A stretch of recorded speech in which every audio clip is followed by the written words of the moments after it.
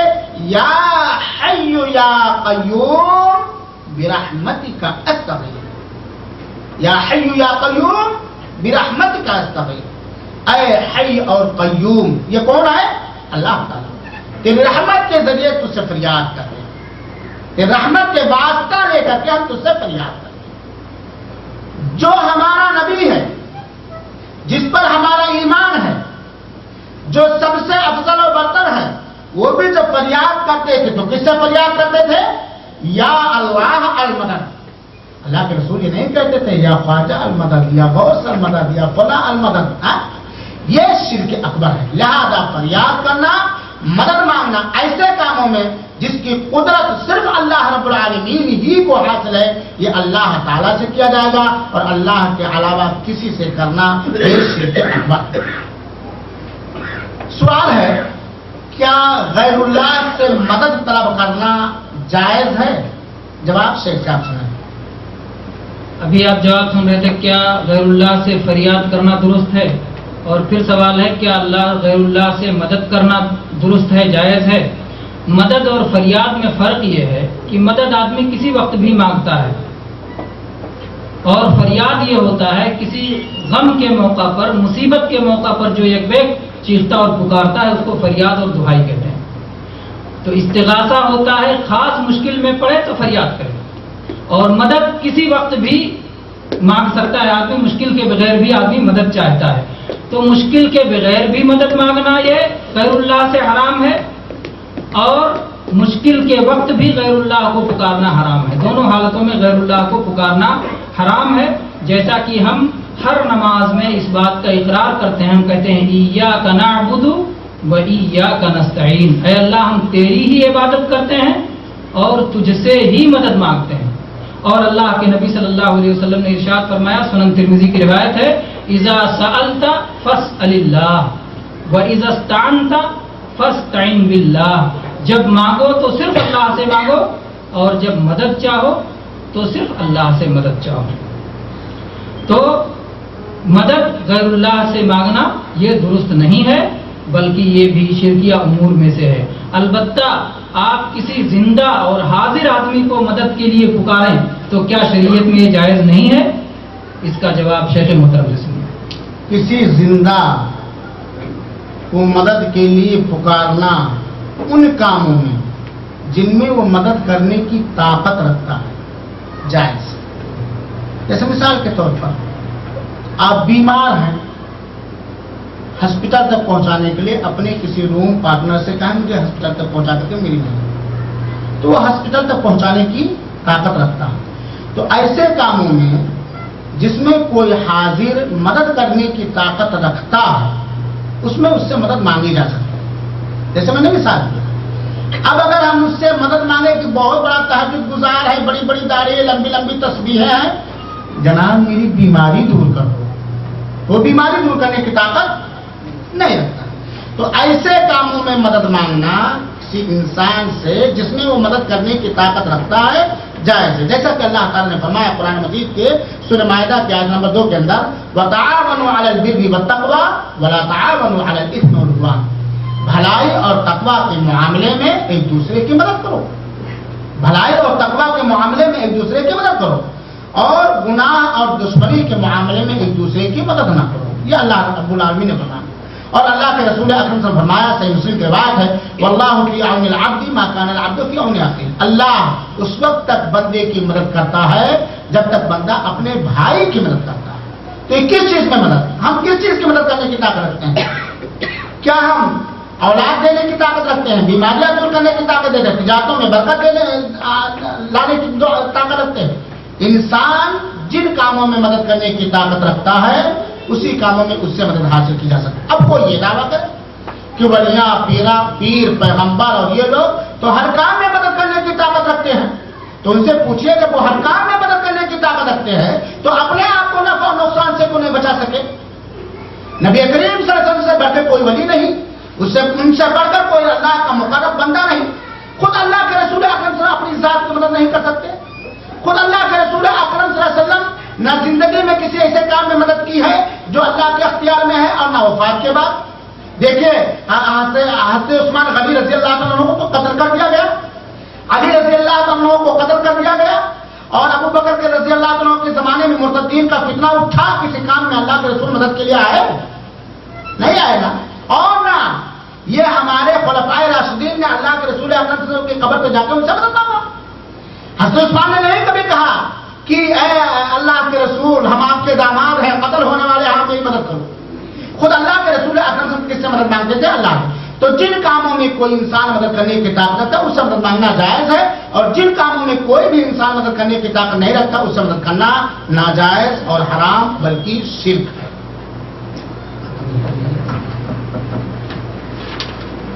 سوال ہے کیا غیر اللہ کے لیے نظر ماننا جائز ہے؟ جواب سنا شیخ سے۔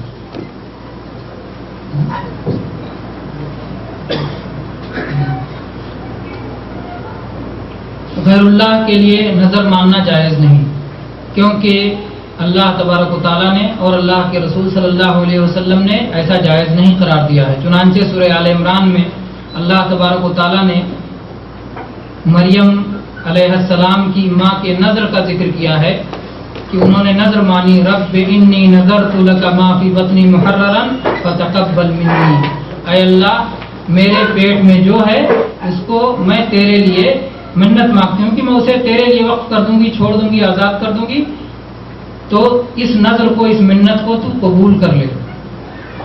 تو نظر صرف اللہ سے مانگی گئی، اور ایسے ہی اللہ کے نبی صلی اللہ علیہ وسلم نے ارشاد فرمایا من نظر ان یطیع اللہ فلیطعہ ومن نظر ان یعصیہ فلا یعصہ، کہ جو اللہ کی فرما برداری کی منت مانگے تو وہ اسے پوری کرے، اور جو اللہ کی نافرمانی کی منت مانگے تو اسے پوری نہ کرے۔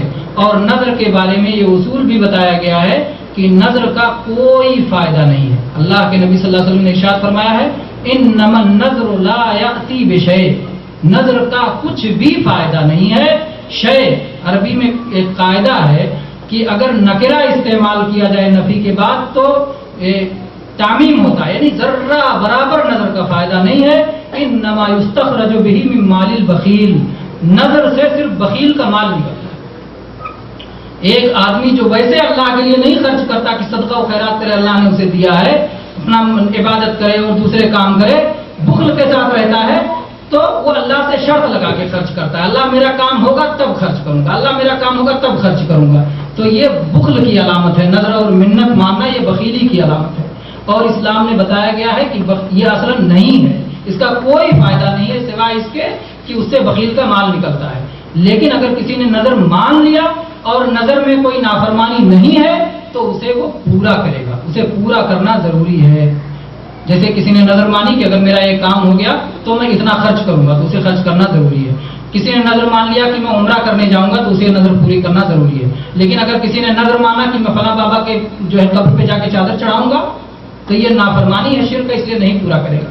یا اسی لیے کسی طرح سے کسی نے نظر مانی کہ اگر جو ہے میرا یہ کام ہو گیا تو میں فلاں جامع مسجد میں جا کے نماز پڑھوں گا، تو یہ نظر بھی نہیں پوری کرنی ہے اگر اس مسجد تک سفر کر کے جانا ہو، اس لیے کہ 3 مسجدوں کے سوا کسی کے لیے سفر کر کے جانا درست نہیں ہے۔ مسجد حرام، مسجد نبوی اور مسجد اقصیٰ کے سوا کہیں کا سفر کر کے جانا درست نہیں ہے۔ تو اگر کوئی شخص کیرلا کا رہنے والا مثلا جنوبی ہند کا، وہ نظر مانے کہ میں جامع مسجد میں جا کے جامع مسجد دلی میں جا کے 2 رکعت نماز پڑھوں گا تو اسے یہ نظر نہیں پوری کرنی ہے، اس لیے کہ نافرمانی کا نظر ہے۔ تو اس طرح سے کوئی بھی ہو، جب مسجدوں کے لیے سفر نہیں کر سکتے تو آپ کیا سمجھتے ہیں قبر کے لیے کر سکتے ہیں؟ بہرحال یہ کہہ رہا تھا کہ نظر اگر فرما برداری ہے تو اسے پورا کرنا ہے، اور اگر نافرمانی ہے تو نظر پورا نہیں کرنا ہے۔ اب اس کے بعد یہ آخری سوال ہے اور اس کے بعد پروگرام ختم کر دیا جائے گا انشاءاللہ، وہ انعامی سوالات رکھ کر کے، اس کے بعد انعامی سوالات ہوں گے، آپ سے سوالات کیے جائیں گے اور جو صحیح جواب دیں گے ان کو انعام دیا جائے گا۔ تو یہ سوال ہے کیا غیر اللہ کے لیے ذبح کرنا جائز ہے؟ اور اس میں بہت سارے اشکالات لوگ پیش کرتے ہیں، ان سب کا جواب آپ شیخ عطا الرحمن سعیدی حفظ اللہ سے سنیں۔ ذبح کرنا، قربانی کرنا یہ ایک عبادت ہے، اور آپ سنتے چلے آ رہے ہیں کہ عبادت اللہ تعالی کے علاوہ کسی اور کے لیے جائز نہیں ہے۔ ایک ہے بطور عبادت ذبح کرنا، ایک ہے بطور مہمان نوازی ذبح کرنا۔ جیسے آپ کے گھر ہم دونوں مہمان پہنچے تو مہمان کی خاطر تواضع میں آپ نے ذبح کیا تو یہ جائز ہے، لیکن آپ مہمان کے لیے ذبح کریں پھر اس کو چھوڑ دیں کھائے بھی نہ تو یہ بھی حرام ہو جائے گا۔ کسی قربت حاصل کرنے کے لیے، تقرب حاصل کرنے کے لیے کسی اور کا اللہ کے علاوہ ذبح کرنا یہ حرام ہے۔ نہ اللہ کے علاوہ کے نام پر ذبح کیا جا سکتا ہے اور نہ اللہ کے علاوہ کی قربت حاصل کرنے کے لیے ذبح کیا جا سکتا ہے، اور یہ شرک اکبر ہے۔ غیر اللہ کے لیے ذبح کرنا شرک اکبر ہے، کیونکہ اللہ تعالیٰ نے قرآن میں ہمیں حکم دیا ہے، رسول اکرم صلی اللہ علیہ وسلم کو حکم دیا ہے، سورۃ کوثر کی آیت نمبر 2 ہے، فصلی لربک، اپنے رب ہی کے لیے صلاۃ ادا کرو، اپنے رب ہی کے لیے صلاۃ ادا کرو یعنی نماز، ونحر لربک، اور اپنے رب ہی کے لیے نحر کرو، قربانی کرو۔ اونٹ کو نحر کیا جاتا ہے یہاں پہ چھرا ڈال کر کے، مراد قربانی ہے، تو اپنے رب ہی کے لیے صلاۃ ادا کرو اور اپنے رب ہی کے لیے قربانی۔ جس طرح صلاۃ کسی غیر اللہ کی قربت حاصل کرنے کے لیے یا غیر اللہ کے لیے ادا کرنا شرک اکبر ہے، ایسے ہی غیر اللہ کی قربت حاصل کرنے کے لیے غیر اللہ کے لیے ذبح کرنا یہ شرک اکبر ہے۔ اللہ کے رسول اکرم صلی اللہ علیہ وسلم نے فرمایا ہے، صحیح مسلم کی روایت ہے، لعن اللہ من ذبح لغیر اللہ، اللہ کی لعنت اور پھٹکار ہو اس شخص پر جس نے غیر اللہ کے لیے ذبح کیا، غیر اللہ کی قربت حاصل کرنے کے لیے، غیر اللہ کی رضا جوئی کے لیے، تو غیر اللہ کے لیے ذبح کرنا حرام اور ناجائز اور شرک ہے۔ اللہ ہی کی قربت حاصل کرنے کے لیے کسی ایسی جگہ پر ذبح کرنا بھی حرام ہے جہاں غیر اللہ کی عبادتیں ہوتی ہیں یا جہاں مشرکوں اور کافروں کے میلے اور ٹھیلے ہوتے ہیں۔ اللہ کی قربت حاصل کرنے کے لیے اللہ کے نام پر کسی ایسی جگہ ذبح کرنا بھی حرام اور ناجائز ہے جس جگہ پر غیر اللہ کی عبادتیں کی جاتی ہوں یا کفار اور مشرکین کے میلے ٹھیلے رہتے ہوں۔ جیسے مثال کے طور پر آپ مدینہ میں لے جائیں یہاں سے خوب موٹا تازہ بکرا، اور مثال کے طور پر کسی قبر پہ جا کر کے ذبح کریں جہاں میلے ٹھیلے لگے ہوں، جیسے آپ اجمیر لے جائیں، کچھوٹا لے جائیں، براؤ لے جائیں، اور ماننے کہاں لے کر کے جائیں، اور عرصوں میں جا کر کے کسی قبر پر ذبح کریں، آپ کی نیت ہے اللہ کے قربت حاصل کرنا، لیکن اس جگہ پر بھی ذبح کرنا حرام ہے کیونکہ اس جگہ پر غیر اللہ کی عبادت کی جاتی ہے اور وہاں مشرکین اور کفار کے میلے اور ٹھیلے لگتے ہیں۔ تو ذبح یہ عبادت ہے جو صرف اللہ رب العالمین کے لیے جائز ہے۔ ایسے ہی طواف یہ عبادت ہے جو صرف خانہ کعبہ کا طواف کرنا جائز ہے، چنانچہ اللہ رب العالمین نے فرمایا وَلْيَطَّوَّفُوا بِالْبَيْتِ الْعَتِيقِ، لوگ خانہ کعبہ کا طواف کریں، تو طواف کرنا بھی عبادت ہے، لہذا طواف صرف خانہ کعبہ کا کیا جائے گا، خانہ کعبہ کے علاوہ کسی اور چیز کا طواف کرنا یہ حرام اور ناجائز ہے اور یہ بڑا گناہ ہے۔ اسی طریقے سے جب تک آپ لوگوں کی مہمان نوازی کا انتظام ہو رہا ہے میں باتیں اور پیش کر دیتا ہوں۔ سوال اکثر آتا ہے کیا قبر پر نماز پڑھنا یا قبر کو سامنے کر کے نماز پڑھنا جائز ہے؟ کیا قبر پر یا قبر کو سامنے کر کے نماز پڑھنا جائز ہے؟ جواب اس کا یہ ہے کہ قبر پر یا قبر کو سامنے کر کے نماز پڑھنا ناجائز ہے، کیونکہ اللہ تعالیٰ نے نماز کے اندر، صلاۃ کے اندر ہمیں اپنا رخ خانہ کعبہ کی طرف کرنے کا حکم دیا ہے، کسی ولی یا نبی کے قبر کی طرف نہیں۔ چنانچہ اللہ رب العالمین نے فرمایا فَوَلِّ وَجْهَكَ شَطْرَ الْمَسْجِدِ الْحَرَامِ، تم اپنے چہرے کو پھیرو مسجد حرام کی جانب، اور اللہ کے رسول اکرم صلی اللہ علیہ وسلم فرمایا، صحیح مسلم کی روایت ہے، لا تجلسوا علی القبور، قبروں پر مت بیٹھو، نہ روندنے کے لیے، نہ چلنے کے لیے، نہ چکلت کرنے کے لیے، نہ مجاوری کے لیے، ولا تصلوا الیہا، اور قبروں کی جانب منہ کر کے نماز نہ ادا کرو۔ لہذا یہ ساری چیزیں ہیں جو عقیدے سے تعلق ہے، اور بہت ساری باتیں تھیں لیکن وقت کی تنگی کی وجہ سے ہم لوگوں نے صرف اتنا پیش کیا، لیکن اگر آپ لوگ چاہیں گے اس طرح کے مکالمے تو انشاءاللہ العزیز باقی باتیں جو بنیادی اور اہم باتیں ہیں کسی اور محاضرہ میں پیش کی جا سکتی ہیں۔ اللہ رب العالمین سے دعا ہے کہ اللہ تعالیٰ نے جس طرح ہمیں کہنے اور ہمیں سننے کی توفیق عطا فرمائی، ایسے ہی ہمیں سمجھنے اور اس پر عمل کرنے کی توفیق عطا فرمائے. اللہ تعالیٰ ہمیں اپنی توحید سمجھا دے. اللہ تعالیٰ ہمیں شرک کی حقیقت سمجھا دے. توحید کو اپنانے, توحید پر مر مٹنے کی توفیق عطا فرمائے. شرک سے اجتناب کرنے, شرک سے نفرت کرنے اور شرک کے مٹانے کی توفیق عطا فرمائے. اور جب خاتمہ ہو تو توحید کے ساتھ خاتمہ ہو. آمین یا رب العالمین. والسلام علیکم ورحمۃ اللہ وبرکاتہ.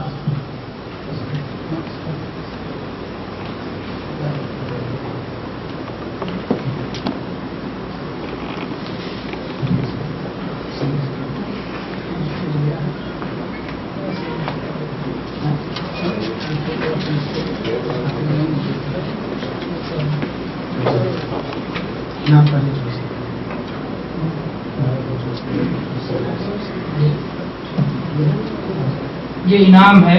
آپ لوگ انعام دیکھیے, غور سے سوال سنیے, جواب دینے والے ہاتھ اٹھائیں. جن کو اجازت دی جائے گی وہی جواب دے گا. کیا اللہ کی عبادت ہمیں صرف اللہ کی محبت میں کرنا چاہیے؟ سوال ہے, کیا اللہ کی عبادت ہمیں صرف اللہ کی محبت میں کرنا چاہیے؟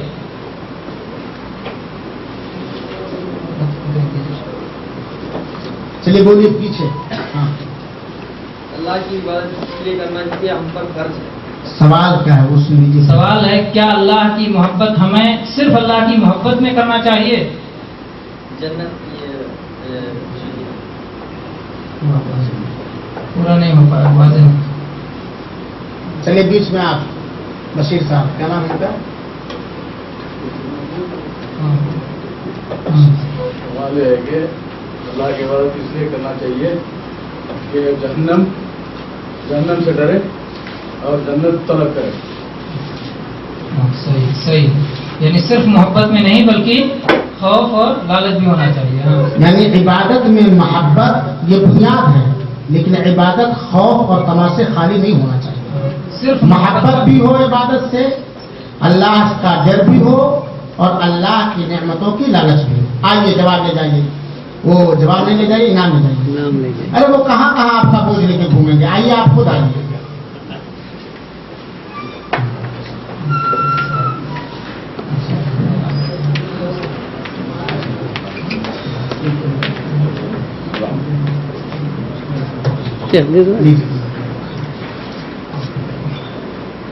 سوال ہے, کیا مردے سنتے ہیں؟ دلیل کے ساتھ بتلاؤ.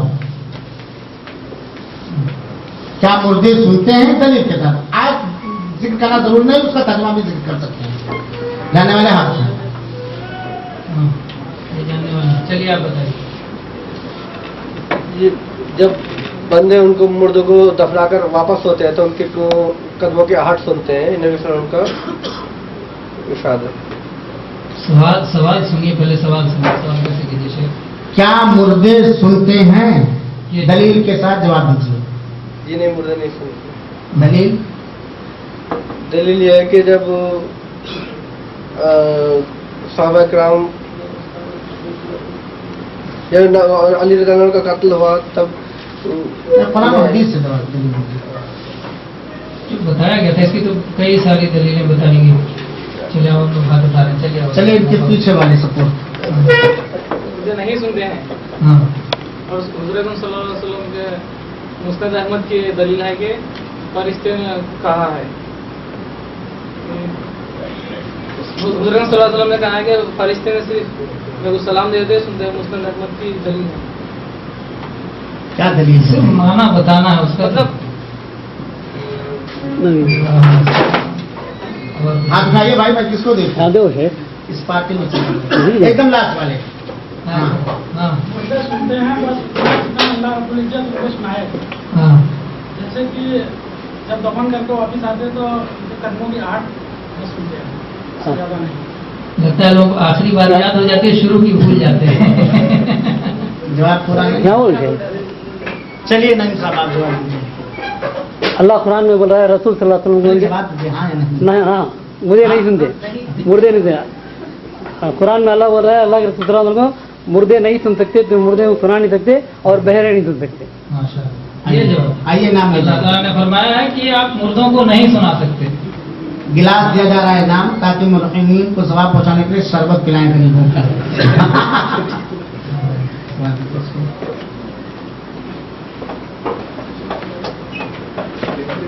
سوال ہے کیا مسلمانوں میں شرک موجود ہے؟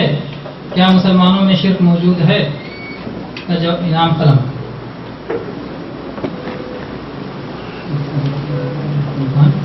جواب اچھی بات ہے.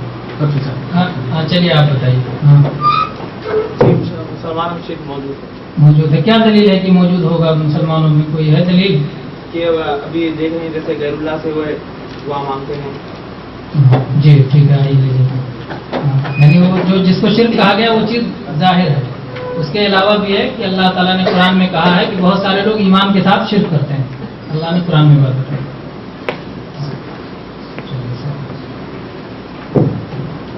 شرک اکبر کسے کہتے ہیں؟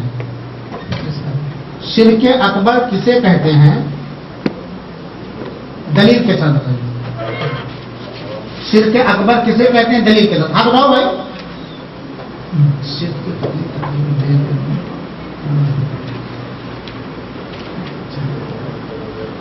پیچھے والے آپ دکھا رہے ہیں, پیچھے والے کیا نام ہے آپ کا؟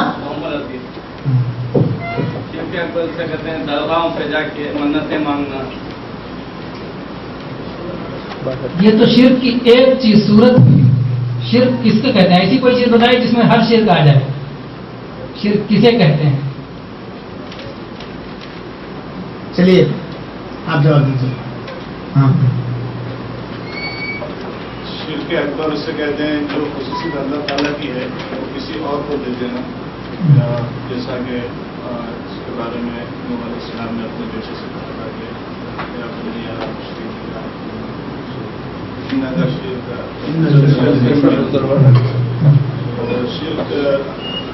شرک اکبر یہی ہے کہ اللہ تعالیٰ کے ساتھ الوہیت میں سب سے خصوصیت الوہیت کی آتی ہے. الوہیت میں اگر اللہ کے ساتھ شریک کرے ربوبیت ہے, اور اسی طرح سے تیسری صفت اسماء و صفات, تو الوہیت میں کرے وہ شرک اکبر سب سے صحیح ہے. جواب صحیح ہے. الوہیت کا مطلب عبادت, یعنی عبادت غیر اللہ کی کرنا یہ شرک اکبر ہے.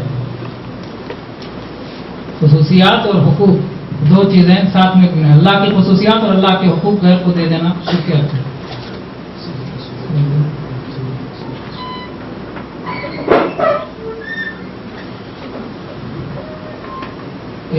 یہ انعام ہے. سوال ہے کہ زندوں سے مدد, زندہ موجود لوگوں سے مدد مانگ سکتے ہیں جس میں ان کی طاقت ہو, اور مردوں سے مدد نہیں مانگ سکتے, تو یہ فرق کیوں کرتے ہیں؟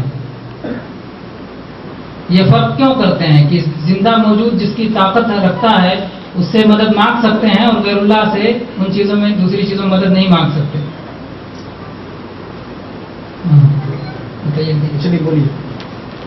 زندوں سے اس لیے مانگ سکتے ہیں کہ وہ مدد کرنے کی طاقت رکھتے ہیں, اور غیر جو ہے وہ طاقت نہیں رکھتے ہیں, نہ سن سکتے ہیں نہ مدد کو آ ہی سکتے ہیں, اور اس چیز میں مدد. فرق کیوں کرتے ہیں؟ یہ ایسا فرق کیوں کرتے ہیں؟ ہم ایسا فرق کیوں کرتے ہیں؟ سوال یہ ہے. فرق اس لیے کہ وہ مطلب مر گئے وہ تو آ نہیں سکتے, اور یہ زندہ ہی ہے وہ چیز کر سکتے ہیں جو جس چیز کی ہمیں ضرورت ہے, اور مدد کر سکتے ہیں, ان کو ہم بلا سکتے ہیں, سامنے رہتے ہیں. وہ کہہ سکتے ہیں, ہم بھی کر سکتے ہیں. ایسا نہیں. ایسا جواب دیجیے کہ جس کا جواب نہ ہو, جس میں کوئی شبہ نہ ہو. کیوں فرق کرتے ہیں؟ وہ مرے ہوئے ہیں, یہ زندہ ہے, فرق تو یہی ہے. یہ سامنے ہے وہ کیا ہے.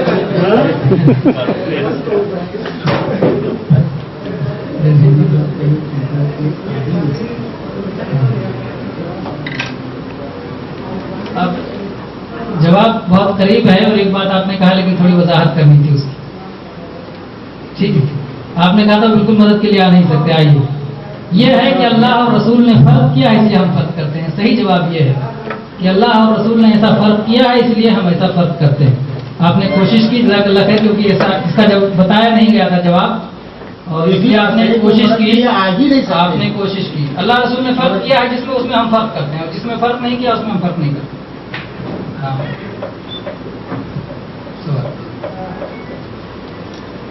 ولیوں سے دعائیں کرنے کا حکم کیا ہے؟